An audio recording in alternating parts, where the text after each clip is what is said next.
ចំណងជើងអង្គរអច្ឆរិយៈ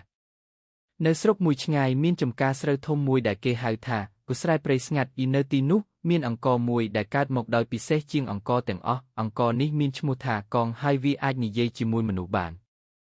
កងរស់នៅក្នុងកញ្ជឺចាស់មួយក្រោមមែកឈើក្រញូងមនុស្សគ្រប់រូបមិនបានដឹងអំពីអំណាចអច្ឆរិយៈរបស់វានោះឡើយដូច្នេះវានៅស្ងៀមស្ងាត់មើលមនុស្សចម្រាញ់ស្រូវរៀបចំដំណាំ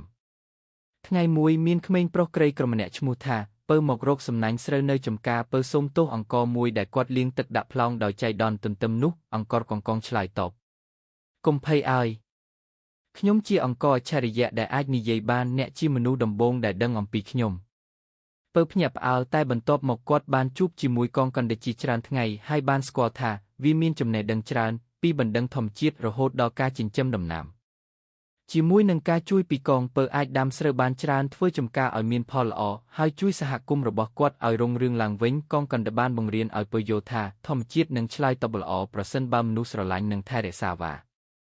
ចុងក្រោយពៅបានសន្យាថានឹងរក្សាអាថ៌កំបាំងនៃអង្គរកងចេះនិយាយនេះហើយបង្រៀនកូនចៅឲ្យគោរពដល់ដីនិងអង្គរដែលជាជីវិតរបស់ប្រជាជនកសិករ